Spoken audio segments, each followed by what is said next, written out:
So picture this.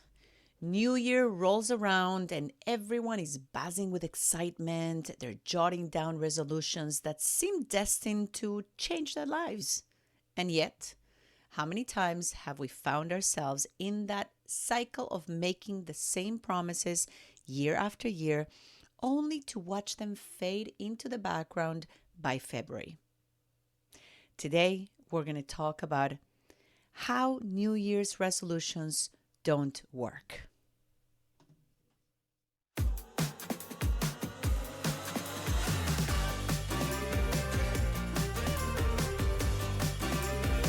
Get ready for a new episode of Call Me Crazy with Shiri Gabriel.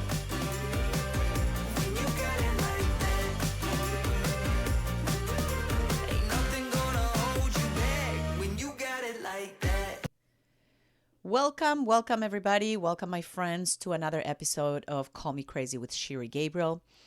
We are going to deviate a little bit from the usual explorations today, and we're going to tackle this topic that's on everyone's mind around this time of year, New Year's resolutions.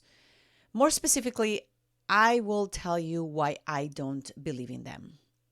So, the world, people come to me to help them with goals. Specifically, they've asked me to write the perfect New Year's resolution, but I decided to take a different route. Not out of rebellion, maybe a little bit, but because I genuinely believe New Year's resolutions don't work.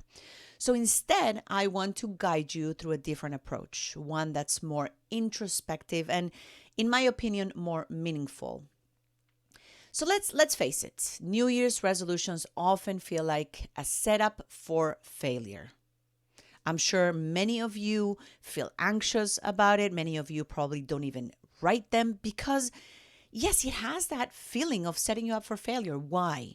Well, because we're often not clear about our values first. We're diving into a marathon without knowing the course, the marathon of writing those goals and what we want to achieve. But we need to pause. We need to pause and we need to look inside ourselves and really explore what's important to us. So here's what I propose. Instead of jotting down resolutions that may end up neglected, ask yourself a few fundamental questions. Questions that will guide you toward a more authentic and fulfilling life. So, firstly, consider your core values. What truly matters to you in life? Take a moment and list at least 5 values that resonate with you. You've heard me talk about values. I'm a big believer in values. I talk about it on my chapter and my book. These are the principles that define who you are. And it's really usually one word to define values. Maybe it's health, maybe it's fun, maybe it's family, maybe it's security, maybe it's being impactful, making a difference. What are those values? So jot those down, write at least 5 of them. Now, let's journey back in time. I want you to close your eyes and think about who you wanted to be when you were a kid. What were those dreams that fueled your imagination? You might be surprised actually at how much you can gain from reconnecting with your childhood aspirations. In fact, after you jot down your values, you're going to see a big correlation between your values, what's important to you, and what you wanted to be or do or have when you were a child. And you're going to answer the question of why. Once you find out what is that, what were your dreams, go with the question, why was that important to you? And then you're going to see that direct correlation to your values. So all this is going to do, this exercise is really going to reinforce what is important to you and what was always important to you during childhood or when you were a teenager and you lost track of that. Life just happened. And here's a deep one. What do you want people to say and think about you? So consider those whose opinions genuinely matter to you. Maybe it's your family, maybe it's friends, maybe mentors, your spouse.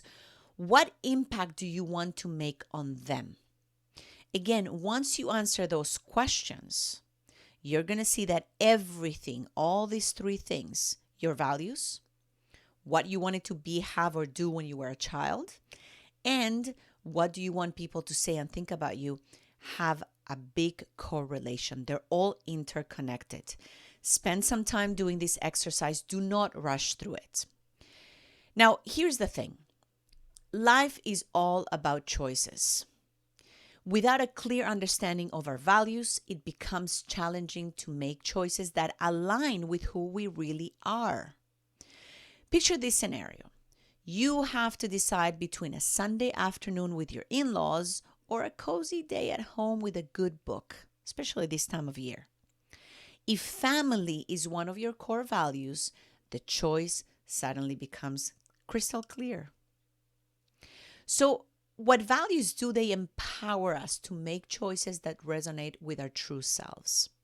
They're like a compass, guiding us toward a life that feels authentic and purposeful.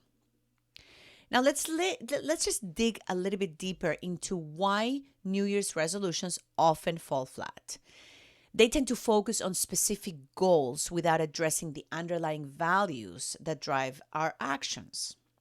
So when our goals don't align with our values, it's no wonder they don't stick. Moreover, resolutions often set us up for an all or nothing mindset. We think that we have to make drastic changes and we slip up.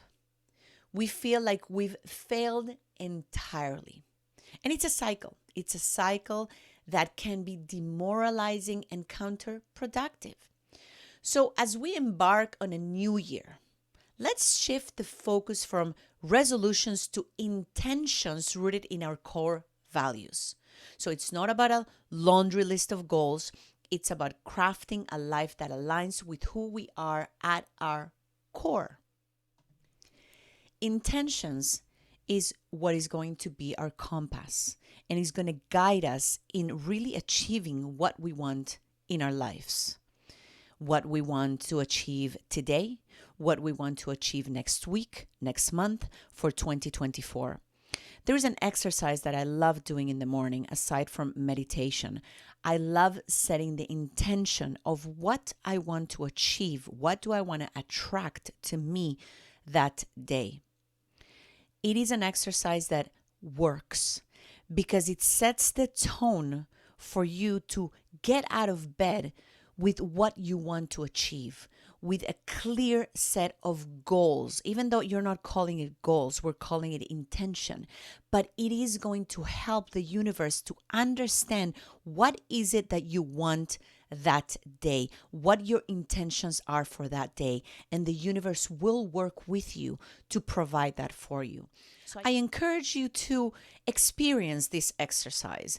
Maybe you're not going to do it every single morning, but start with one morning a week. Then you might see the difference in the results, and that will motivate you to incorporate this routine more often than not. Trust me when I tell you, this is something that you can definitely adopt to help you fulfill those goals, those objectives, and to have a more productive year in 2024 without having to stress out about mapping every single day, every single month, every single quarter for next year, but rather working with the intentions that are aligned with your core values.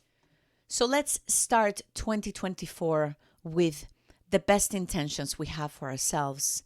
Let's make this year a year of peace, a year of happiness, a year of impacting positively everyone who we meet, a year where our dreams come true. Much love, everybody. This has been another episode of Call Me Crazy with Shiri Gabriel. Make sure to join in next week for a new episode, and if you would like to contact Miss Gabriel about speaking or training at your next conference, function, or event, visit shiri.coach.